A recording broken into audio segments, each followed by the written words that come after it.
8:20 en el territorio continental ecuatoriano, buscando la verdad en la revista de Opinión Democracia. Queremos dar la bienvenida a nuestros siguientes invitados, los exministros de Energía y Minas, doctor René Ortiz Durán, el doctor Fernando Santos Albite, y el vicepresidente del Colegio de Ingenieros de Geología, Minas, Petróleo y Ambiental, ingeniero Fernando Reyes. Estamos viviendo, en medio de la invasión de Rusia a Ucrania, uno de los indicadores, el crecimiento del precio del petróleo en el mercado internacional por el tema de provisión y limitaciones.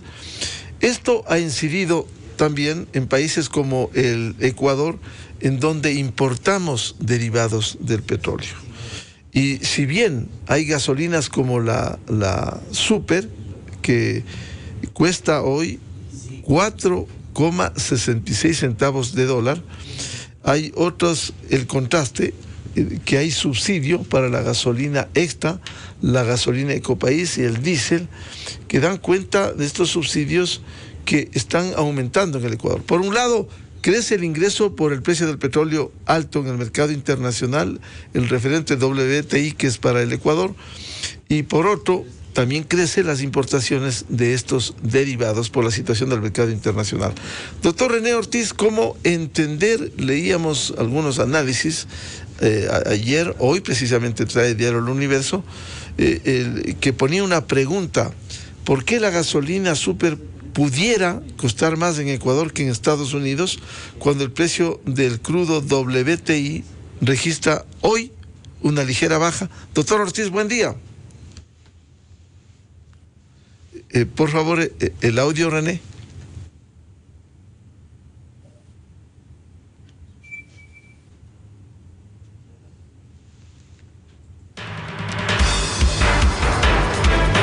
Ahora sí. Sí, por favor, adelante. Buen día, René. Buenos días, Miguel. Le agradezco infinitamente por la invitación a este programa tan escuchado en todo el país y probablemente en muchas partes del mundo.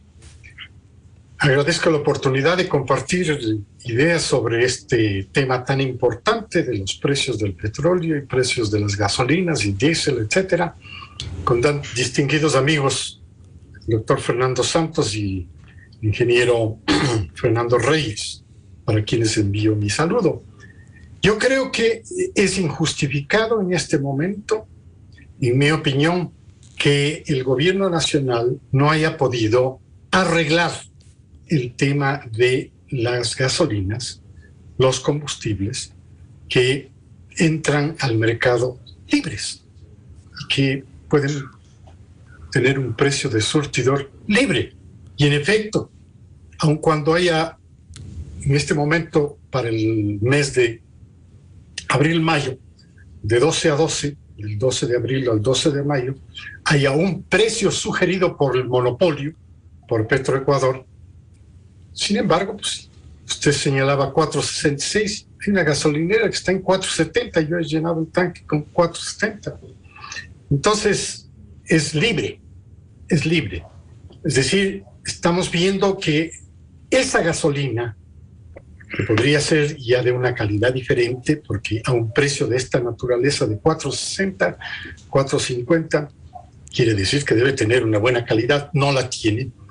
Yo creo que el sector privado no está jugando su papel, en mi opinión, porque para ese particular producto, la gasolina Super, que está libre, podría traerse gasolina de 95, RON 95, 95 octanos, 10 ppm de azufre, y esa gasolina está en Europa, en Estados Unidos, 4.55. Tengo una cotización en este instante, 4.55. Y en Europa un poco más alta, porque en Europa, conoce usted, más o menos el 70% del producto, del precio del producto en surtidor es impuestos. Es decir, yo creo que lo que ha estado haciendo Petroecuador como monopolio es seguir la tradición, seguir importando ese producto. Podría haber ya introducido una gasolina nueva. La normativa está lista, la dejamos así, lista. En la administración mía, como ministro, ya quedó lista la normativa para RON 95, gasolina de 95 octanos, gasolina con 10 ppm. Eso estaba listo. Entonces, a estos niveles de precios, ya en estas circunstancias, yo creo que el sector privado y Petroecuador, naturalmente, podrían ya haber introducido una gasolina de mejor calidad. Y el consumidor, incluido usted y yo y cualquiera de nosotros, estaría tranquilo de poner una gasolina de mejor calidad y pagar un mejor precio por eso. Doctor Ortiz, ¿por qué no se mejora la gasolina? De esto venimos hablando tanto tiempo y a veces nos acordamos por el incremento del precio. No hay manera. ¿Qué es lo que falla las refinerías? Se ha paralizado todo el proceso de reingeniería y de prácticamente reconfiguración de la refinería de Esmeraldas. Quedó bastante avanzado el tema, pero se ha paralizado. En ella, en el proceso de reconfiguración de la refinería de Esmeraldas, estaba definido un consorcio de primer nivel mundial. Y evidentemente se terminó el tiempo, no hay nada más que hacer, se terminó el tiempo, no hubo que hacer nada más, se acabó el tiempo. Pero no ha habido continuación y por supuesto Petroecuador sigue produciendo los combustibles que no se consumen en el mercado. Y por esa razón tiene que seguir importando combustibles como naftas de alto octanaje para mezclarlas con unos combustibles de bajo octanaje que son los que se producen en el país y poder alinearse con una norma que es RON 87, o sea, RON 87, o sea, 87 grados de octanaje. Esto quiere decir que no se ha movido ningún proceso de estos que tenía un objetivo de cambiar la configuración de la refinería de Esmeraldas sobre la base de que una compañía concesionaria legalmente delegada, como dice el mandato legal, está vigente. Es más, está vigente el mandato legal, si mal no recuerdo, no se le ha derogado, está vigente, y entonces podría un consorcio de compañías de ingeniería, de comercialización y un banquero detrás, como estaba previsto, podía haber entrado ya en el proceso de cambio de la refinería de Esmeraldas y ponerlo al día. No lo ha hecho, sí ha actuado Petroecuador en este aspecto, no ha podido realizar estos ajustes que tenían que hacerse en refinería, y ahí estamos con la misma desgracia desde hace más de 10 años que la refinería de Esmeraldas lamentablemente no produce lo que debería producir y que consume el mercado. Bienvenido al doctor Fernando Santos Alvite. ¿Por qué esta situación del precio de la gasolina supera momentos que en el mercado internacional o está arriba o está ligeramente abajo, debido a que en el Ecuador incide también el consumo, porque se tiene que importar esos derivados del petróleo? Cuando el precio del crudo ha subido, ha habido ligera baja, pero sin embargo está sobre lo presupuestado. Doctor Santos, muy buen día. Muy buenos días, Miguel, buenos días a René y a Fernando. Mire, la situación paradójica de ser un país petrolero y tener que importar combustibles, como fuimos durante muchos años exportadores de la materia prima cacao e importábamos chocolates. Es inconcebible. La refinería de Esmeraldas, no se diga, la refinería del Anglo fue hecha en el 1927, ya va a cumplir 100 años y realmente debe ponérsele en el libro de Guinness, la refinería más vieja del mundo que sigue operando. La refinería de Esmeraldas fue reparada, bien hecha, la última vez en el gobierno del arquitecto Sixto Durán Ballén, que son más de 25 años. Desde ahí obviamente hubo la aventura del presidente Correa del 2010 de votar 2.000 millones, que no sirvió para nada. Entonces son refinerías obsoletas al máximo. Por eso producen un veneno que algún chistoso le puso como sobrenombre combustibles. Y nos vemos abocados a importar para que nuestros vehículos, nuestras maquinarias puedan funcionar.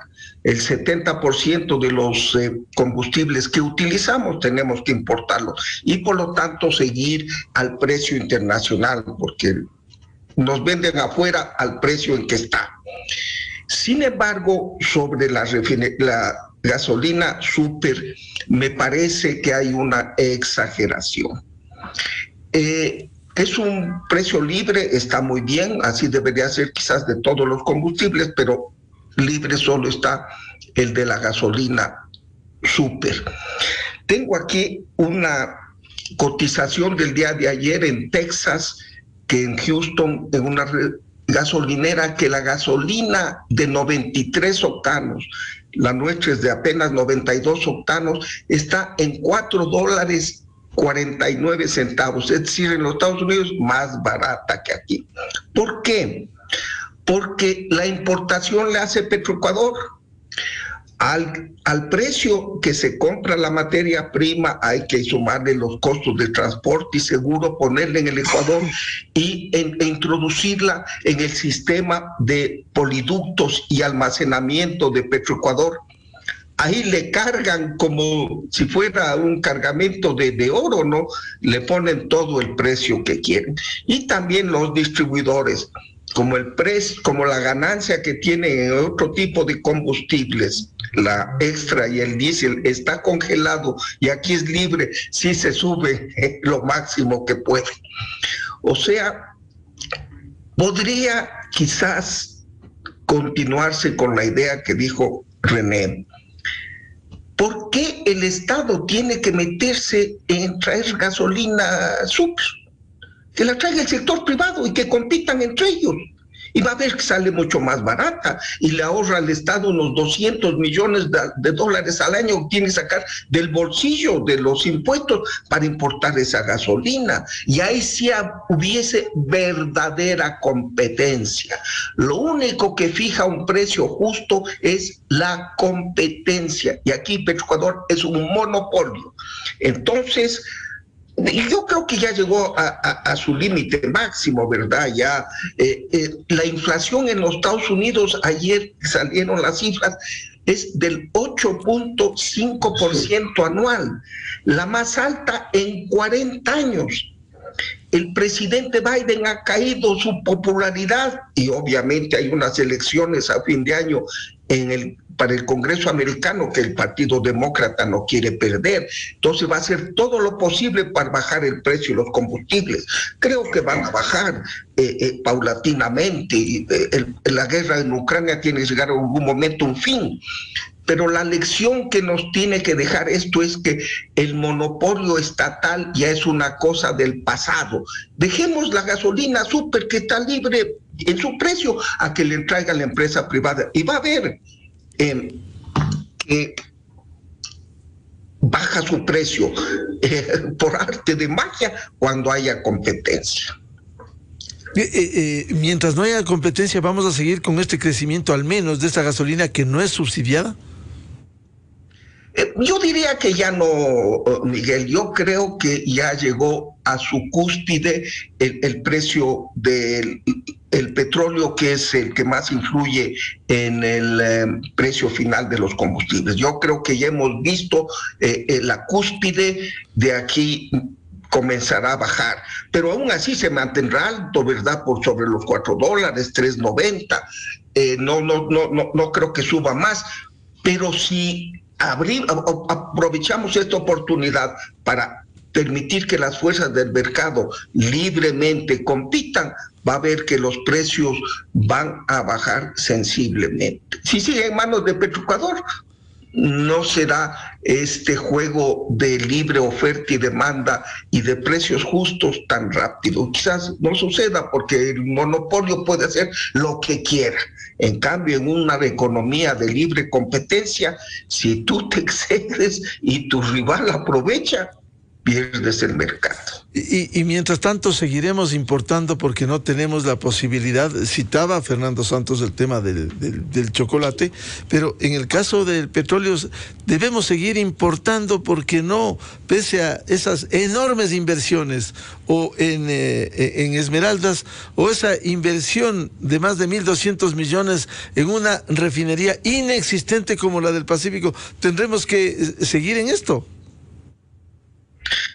Lamentablemente sí, y como dijo el ingeniero Ortiz, y ya estaba preparado el proyecto para una licitación en la cual una compañía con su dinero, a su riesgo, instale unas plantas para mejorar la calidad de los combustibles y ahorrarse una gran cantidad de importaciones.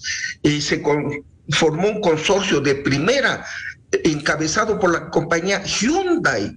La compañía Hyundai es la poseedora de la refinería más grande de Corea del Sur, casi 700,000 barriles por día, una compañía de inmensa experiencia. Ya estaba listo todo, obviamente. René, por delicadeza, y el presidente Moreno, cuando hubo el cambio de gobierno, se suspendió esta licitación y ya son 11 meses y sigue suspendida, ¿verdad? Así es que ojalá se reinicie este proceso y con inversión extranjera a riesgo extranjero, porque lamentablemente si volvemos al sistema de capallas y el Estado manejando esta ampliación, corremos el riesgo de que se roben otros 2,000 millones. Está actualmente en buenas manos Petroecuador, pero ¿quién garantiza que seguirá así, no? Así es que la experiencia nos habla, 2 refinerías en las cuales se botaron casi 4,000 millones de dólares y que no sirven para nada. Así es que mejor que los hagan otritos con su plata y que les cueste y a su riesgo. Ojalá el gobierno esta licitación le dé prioridad. 11 meses de demora ya me parece un poquito largo. Ingeniero Fernando Reyes, muy buen día. ¿Y usted cree que hay exageración en el precio de la gasolina Super 466, que es el referente que pone Petroecuador en estas condiciones, a momentos más caro que en Estados Unidos, y con una gasolina que no es de calidad? Buen día, ingeniero Reyes. Buenos días, muchas gracias por esta nueva oportunidad. Doctor Santos, doctor Ortiz, muy buenos días también.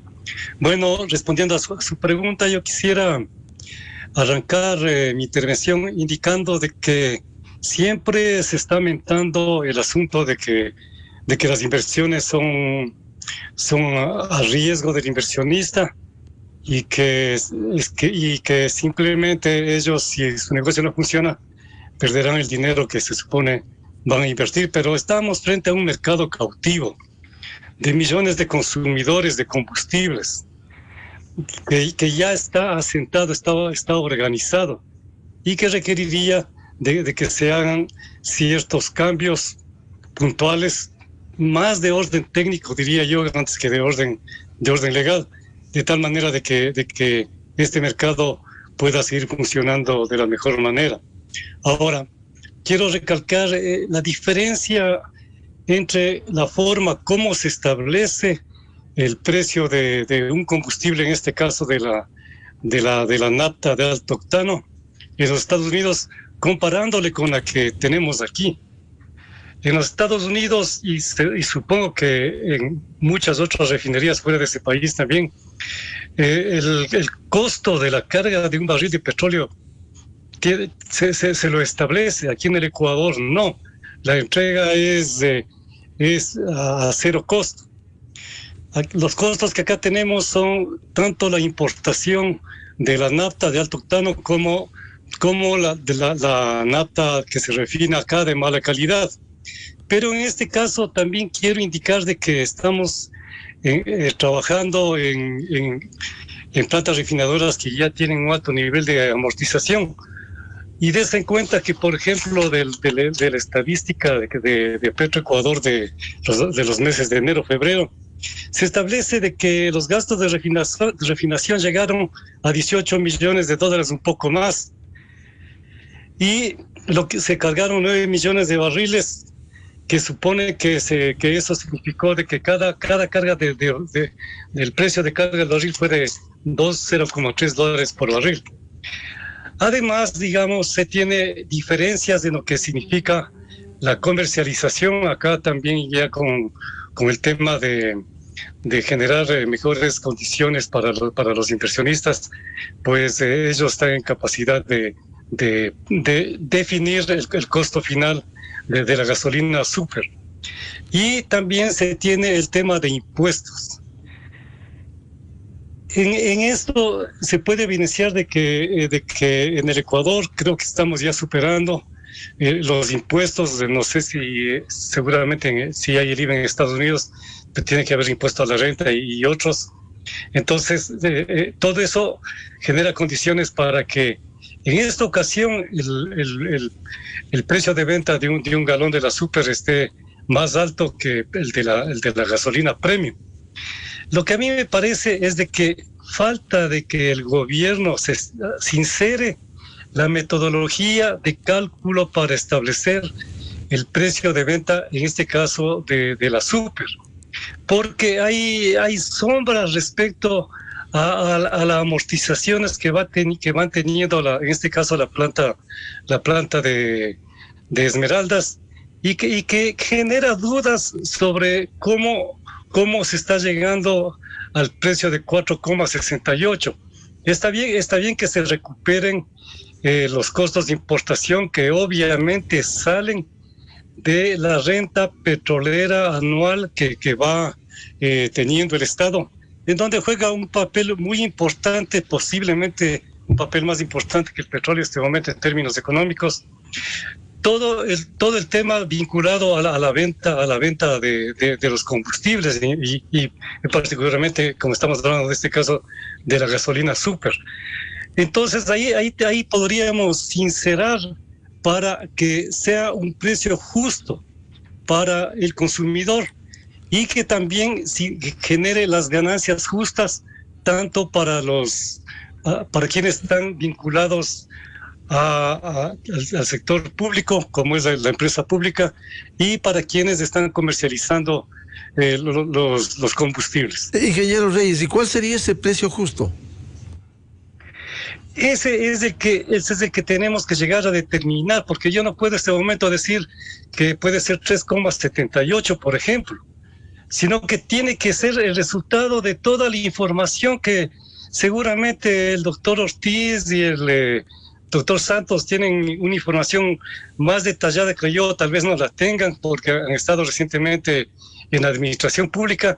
Entonces lo que se tiene que establecer es cuál es, por ejemplo, el costo de refinación de los diferentes productos refinados que salen al mercado. Y eso es lo que no se tiene, y a lo mejor eso debería formar parte de los informes que mensualmente hace Petroecuador en sus estadísticas. Ahora hay un contraste que quiero plantearle al doctor René Ortiz.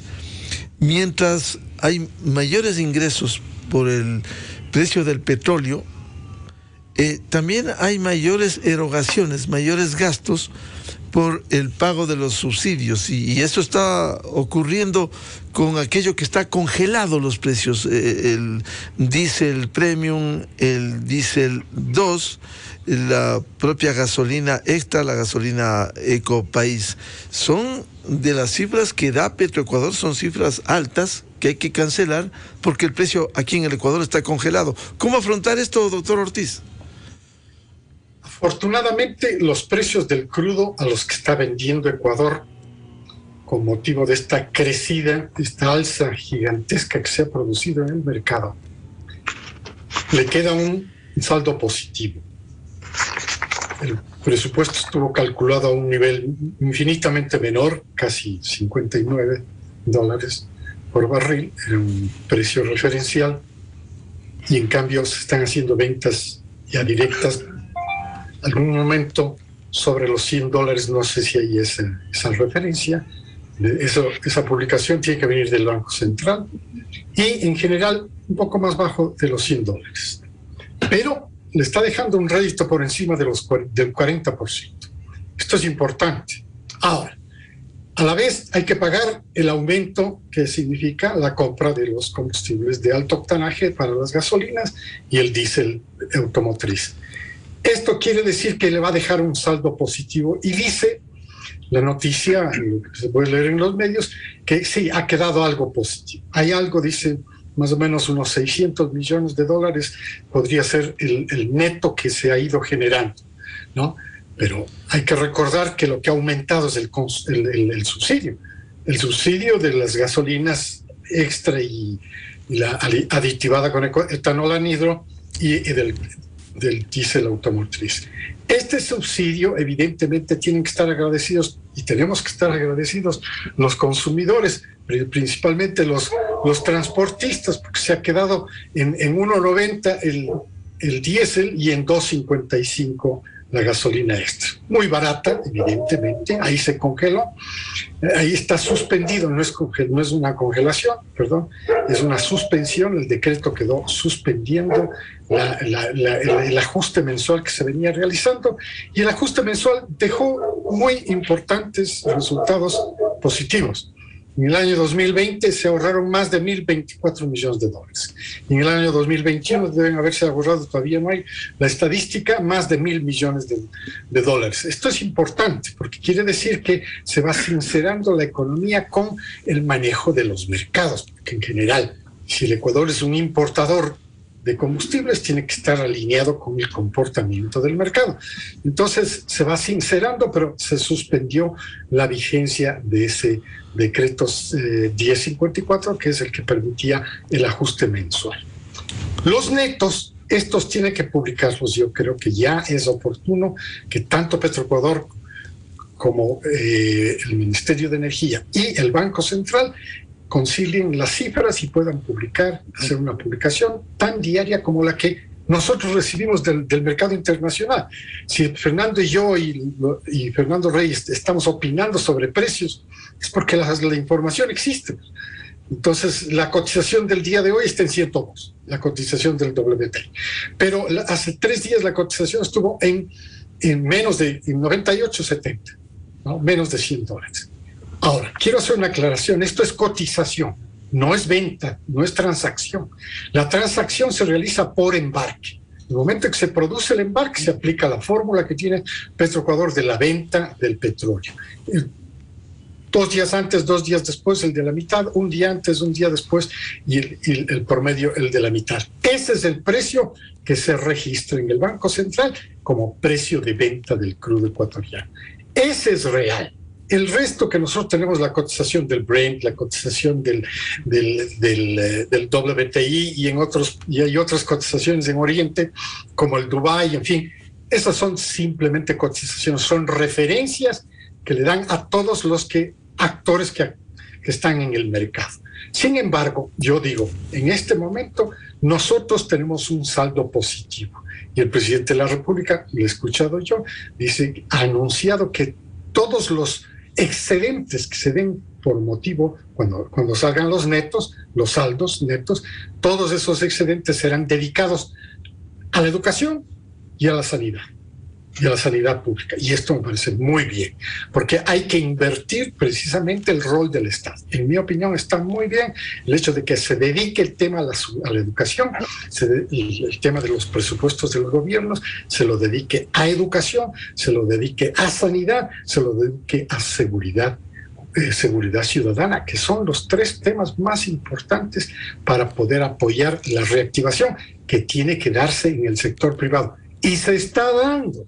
Eso es muy importante, porque ya vamos a ver la estadística después de del proceso de apertura, ya no hay confinamiento, las calles están llenas de vehículos, las carreteras están moviendo productos de un lado a otro, etcétera, etcétera.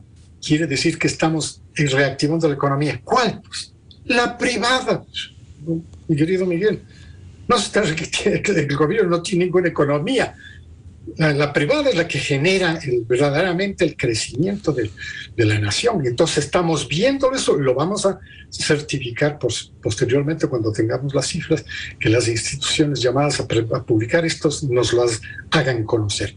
Todo esto está bien, todo esto está alineado y hay que aprovechar de este momento de precios altos del petróleo.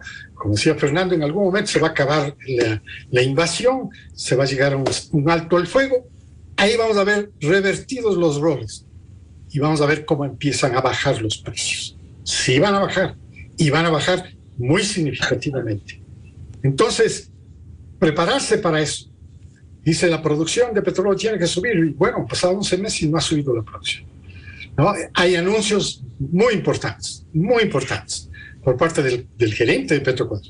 No veo anuncios por parte de las empresas privadas. No he visto anuncios, no he visto aumentos de la producción por parte de las empresas privadas. Yo creo que todo esto tiene que venir alineado con el mandato del presidente en el decreto 95. Ahí se define la política petrolera y toda la política petrolera es de aumento, aumento, aumento y aumento. Mejore, mejora y mejora. Doctor Fernando Santos Alvite, ¿cómo incide en estas importaciones más caras, dado el precio del petróleo, de los derivados, la gasolina extra, la gasolina Ecopaís, así denominada, el diésel premium, el diésel 2, que cuando uno revisa las estadísticas son altos también? Por ejemplo, el diésel premium está en 1,78 solo de subsidio en cada galón. Por favor, doctor Santos, su explicación. Por favor, el audio. Miguel, usted ha topado un tema muy importante.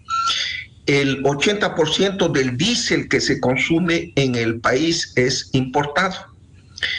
Y el diésel en cualquier país del mundo cuesta más que la gasolina. ¿Por qué? Porque una refinería produce más gasolina que diésel. Entonces el diésel es un producto más escaso y por lo tanto es más caro que el producto que hay en mayor cantidad. Ahorita el diésel en una gasolinera en Estados Unidos, en Europa, está 30, 40 centavos más caro el galón que la gasolina más cara. Le decía, está en 4.50 ahorita un galón de gasolina premium y el diésel está en 4.80, 4.90. La importación de diésel, y se consume más diésel en el país que gasolina, un poquito más diésel que gasolina. Ponerle a 4.50, que es el precio internacional al diésel, sería el caos. Miren, el Perú, le perdonaron al presidente Castillo que su ignorancia, pero no le perdonaron que suba el precio de los combustibles. Ahí le hicieron un escándalo y todavía no se arregla el problema. En Kazajstán, que es un país productor de petróleo, tuvieron que llamar tropas rusas para poner orden luego de los desmanes y la explosión social por el incremento del precio de los combustibles. Es muy sensitivo el precio. Pero lamentablemente el subsidio es tremendo para el diésel. Algo con las medidas que se tomó cuando era ministro, algo se lideró, porque se da cuenta, si seguíamos en los 98 centavos el diésel y está costando $4.50, eso era un desangre para las finanzas del país. ¿Qué se puede hacer? Una pequeña, es que el país está tan desarticulado, Miguel, lamentablemente, da pena. Mire, una pequeña medida que hubiera significado un poco de ahorro en el consumo de los combustibles, como es el metro de Quito. Quito es el principal consumidor de diésel y de gasolina en el país. El metro hubiera aliviado porque la gente hubiera usado este tipo de transporte masivo. Ahí está botado, cogiendo polvo y dañándose, ¿no? Entonces, ¿qué nos lleva a eso? Sigue el contrabando, por supuesto. Los supuestos pescadores que salen con una barquita y traen una sardina, ¿no? Y llevaron 500 galones.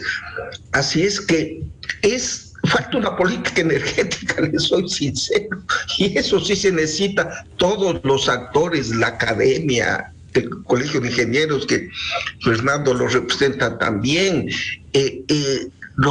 la Cámara de Distribuidores de los Combustibles, que es muy articulada. Pero aquí el país no tenemos políticas, ¿verdad? Tuvimos 10 años de un desgobierno que botaba la plata, que hacía lo que le daba la gana, que cambiaba de planes y programas. Así es que con motivo de este pequeño tema de los combustibles, yo creo que hay que pensar, hace falta planes nacionales. Tenemos obviamente un instituto que se llama de planificación y bla, bla, bla, que no sirve para nada, que hace tomos y tomos y tomos de palabrería vana y altisonante, ¿no? Pero el país está desarticulado. ¿Cómo bajar el consumo excesivo a veces? Aquí la gente va al supermercado a 2 cuadras con automóvil. Así es que también se necesitan hábitos de la ciudadanía para rebajar el consumo. Pero si no analizamos en conjunto el problema energético, seguiremos con estas soluciones parches que un rato funcionan y otro no. Importante, quiero consultarle al ingeniero Fernando Reyes el tema de los subsidios de gasolina y diésel, el peso que tiene, pero también esto que señala Fernando Santos, la necesidad de contar con una política energética que debiera ser de Estado y que no cambie cuando vienen los 10 años de esa nefasta revolución ciudadana y cambia, sino que haya estabilidad en las políticas, ingeniero Reyes. Bueno, me parece muy interesante su introducción, Miguel. En esto estoy de acuerdo con que se defina una política energética, pero yo diría que más debe ser a estas alturas del partido de transición energética. No podemos hacer una planificación en este país en donde se aspira a mantener el peso de los combustibles fósiles en alrededor del 85-90%, cuando efectivamente en el mundo, principalmente el mundo occidental, se están dando reales cambios que definitivamente están generando condiciones como para que cada vez, inclusive inversionistas de mucha talla del sector petrolero, estén avanzando, estén invirtiendo en el desarrollo y en la popularización de las energías renovables como la fotovoltaica.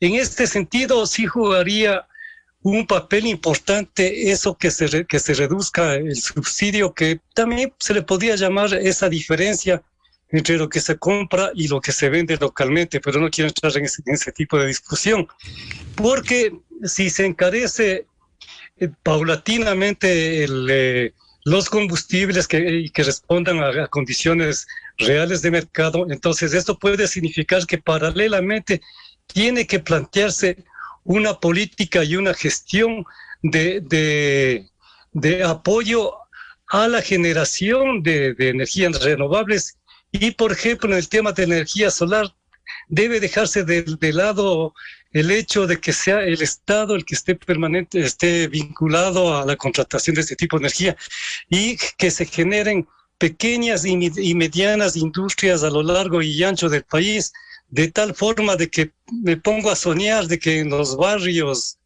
en las ciudadelas, en los edificios, pues la gente se organice y pueda ser autónoma en su dotación de energía eléctrica, lo cual daría pauta a que efectivamente vaya consolidándose también la electromovilidad y que daría pauta a que también aquí en el Ecuador, como se hace aquí arriba en Colombia, pues ya se estén desarrollando tecnologías de adaptación de autos a combustión interna para que sean autos a electricidad. Y no olvidemos también de que sí tenemos una buena cantidad de energía eléctrica, claro, una buena parte de eso, pero que no va a representar más allá del 30% de la matriz energética. Y lo que se trata precisamente en transición es de que el Ecuador programe para hasta el 2050, por ejemplo, para que un 50-60% de su consumo energético sea renovable. Y esto supone de que ya no tendríamos que estar viendo a largo plazo el asunto de los combustibles fósiles. Y ahí sí entraría la pauta de una gestión operativa privada, pero que conjuntamente con los consumidores y también con los gobiernos, pues sinceremos cifras y que se generen las condiciones técnicas y económicas a que tengamos una relación justa entre este trío, ¿no? Entre inversión privada, entre el Estado, el gobierno y los consumidores. Quiero preguntarles a nuestros invitados otro tema vinculado con el sector petrolero. El pozo de Ispingo comienza a producir 3.600 barriles diarios. Se estima que será una producción anual de 1.300 millones de barriles, que le dejaría al país alrededor de 90 millones anuales. Doctor René Ortiz, ¿cómo ve usted esta situación? Permítame, con gusto, contesto su pregunta, Miguel. Permítame brevemente hacer una precisión. En el tema fotovoltaico ya va a cumplir 2 años la adjudicación que yo hice a las compañías privadas para fotovoltaico en las postrimerías del planeamiento del Aromo y Wind Power eólico en Loja. Y hasta ahora no se firman los contratos. Y solamente hay un tema que está pendiente, que es el fideicomiso. Pues yo no entiendo cómo es que no se han demorado tanto en la firma del contrato con privados, inversión privada para energías renovables como fotovoltaico y eólicas. Está paralizado, no se ha hecho absolutamente nada más. Tengo que señalar también que más del 91% de la matriz energética de generación eléctrica es de energías renovables. El agua que genera electricidad, el 93% es totalmente renovable, como lo acabo de explicar, y es la hidroeléctrica. Pero también está paralizado el proceso. Bueno, pues se lanzó ya hace más de 10 meses el proceso de PPS, y sin embargo no se ha podido conocer todavía el avance de este proceso. En relación con el Ispingo, esto es parte del desarrollo. Primero se desarrolló el Tiputini, luego se desarrolló el Tambococha, y ahora le tocaba al Ispingo. Esto es parte del proceso, este tren geológico que tiene esta reserva tan importante. Naturalmente no es uniforme, entonces la de Ispingo, que está iniciándose ahora, es más grande en volúmenes de in situ de petróleo, es más grande que Tiputini, es más grande que Tambococha, es muy importante para el país. Los estimativos que nos ha dado Petroecuador, particularmente su gerente general, son bastante alentadores. Se ponen metas de 250,000 barriles por día. Eso significa que tiene que haber una carga gigantesca de perforación. Se va a aprovechar la tecnología, que es con tecnología direccional, horizontal, desde una misma plataforma, sin botar un solo árbol. Sin botar un solo árbol se pueden perforar hasta 70 pozos. Esto es muy, muy importante, porque esto es un cambio bastante notable en el manejo de este tipo de producción.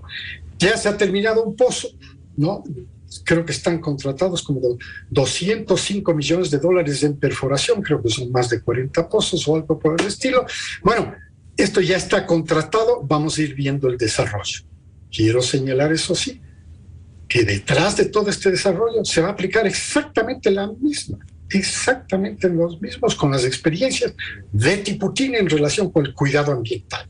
La misma experiencia en Tiputini y Tambococha en las relaciones sociales con las comunidades aledañas a estos tres proyectos, Tiputini, Tambococha y el Ispingo. Y no hay que preocuparse mucho, porque los ojos sí tienen que estar ahí. Los ojos de los supervisores, los ojos de los controladores, los ojos del Ministerio del Ambiente tienen que estar ahí para verificar que se está cumpliendo con la ley. La norma es estricta. La norma es muy rigurosa y se ha hecho. Es buena la experiencia que tiene Petroecuador en Tiputini, es buena la experiencia que tiene Petroecuador en Tambococha. hay un registro espectacular, yo lo he visto, y ese registro muestra que se han cumplido las normas, que hay el mínimo impacto ambiental y que hay un gran desarrollo de relaciones sociales con las comunidades, con algunas de las comunidades que están presentes en los alrededores de estos 3 proyectos. Yo le auguro mucho éxito a esto, porque significa un aumento, este sí, es un aumento de reservas, porque las reservas o los cálculos de volumen, Fernando Reyes es un experto en esta materia, no voy a tocarla en lo absoluto, pero los volúmenes que estaban depositados en estos 3 campos son gigantes, son enormes para el tamaño de Ecuador. Ahora, hay más que se debe hacer en cuanto a reposición de reservas. Sí, el suroriente estaba definido también, está definido, una manera de desarrollo totalmente diferente. Impresionante. Todo esto no se dice, no se ha tocado en el plan de gobierno el desarrollo suroriental. Pero yo pienso que hay que desarrollar. ¿Hay que desarrollarlo con inversión privada? Sí, señores. Esta inversión en el Ispingo es inversión privada, no es inversión privada. Esta es inversión estatal. ¿Es buena? Es buena. Los niveles a los que debe llegar la producción son buenísimos, tendrá un impacto fiscal muy importante. ¿Para qué? Para atender a la salud, para atender a la educación, habrá que abrir eso. Doctor Fernando Santos, esta incorporación de la producción del pozo y de Ispingo en esa zona, por favor, su comentario. Es un día de alegría, diría yo, para el país. Al fin, un campo que fue descubierto en 1948, Miguel, por la Shell, recién le ponemos en producción. Pese a las limitaciones ambientales muy justas que se han puesto, creo que se ha hecho una muy buena labor. Hay que felicitar a Petroecuador es un verdadero éxito. Lo que sí recomendarles, y en esto le doy la palabra, por supuesto, a Fernando Reyes, que es un experto, el explotar con mucho cuidado este campo, porque son campos que hay una gran producción en un pozo y a los pocos meses declina, ¿verdad? Y entra el agua.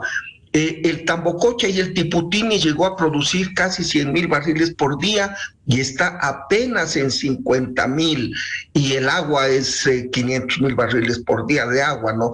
Así es que hay que ser muy cuidadoso en esta producción. Es un incremento importante para el país. Yo creo que este campo dará unos 100,000 barriles por día, por lo cual el país puede terminar este gobierno con unos 600,000 barriles por día.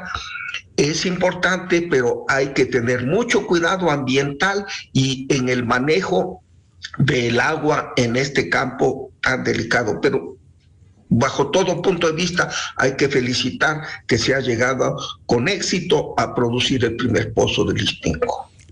A propósito del tema, ingeniero Fernando Reyes, ilústrenos esta incorporación del pozo Ispingo, que está previsto y que viene a incrementar la producción petrolera, pero también que hay ese equilibrio, como bien ha dicho René Ortiz y Fernando Santos, ese equilibrio con el respeto irrestricto al ambiente.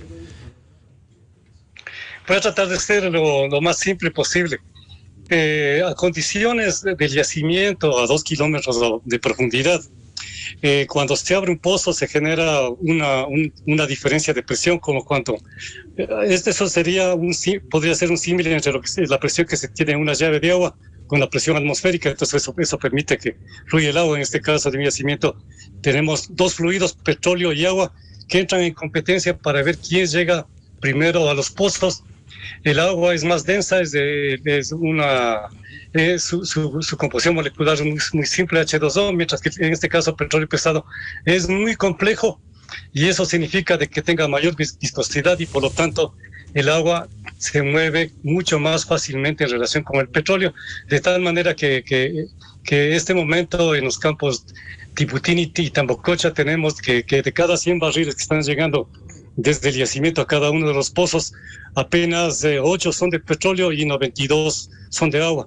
Y eso significa de que si a Ispingo no se le piensa, no solamente como petróleo, sino se le incorpora también como el agua, con control de agua a nivel del yacimiento, para lo cual sí existe el punto de vista de ingeniería y existen tecnologías, pues simplemente lo que le espera es el mismo futuro que tiene Tebocoche Tiputini y también el mismo futuro que tiene Repsol, empresa que en el bloque 16 en un momento dado llegó a perforar pozos con 12.000, 14.000 barriles diarios, y ahora la producción total de ese bloque es de 14.000 barriles diarios aproximadamente.